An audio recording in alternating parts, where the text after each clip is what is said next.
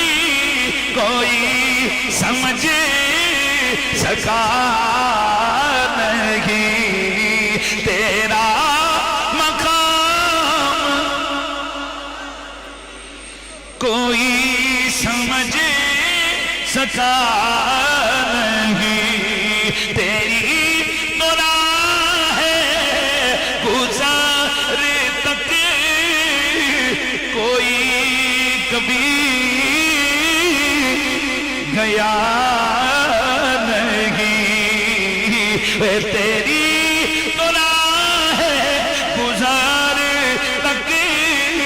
کوئی کبھی گیا نہیں۔ میرے دوستو یہ جو اللہ کے ولیوں کی عرس ہیں، ان عرس کی محافل کا انعقاد اس لیے کیا جاتا ہے تاکہ حضور کی امت کے ان افراد کے عقیدے کی بھی اصلاح ہو، عمل کی بھی اصلاح ہو۔ عرس کا مطلب کیا ہوتا ہے؟ معاف کرنا۔ ہمارے چینل کو سبسکرائب ضرور کر دیں تاکہ نئی نئی ویڈیو کی نوٹیفیکیشن آپ کو سب سے پہلے ملے۔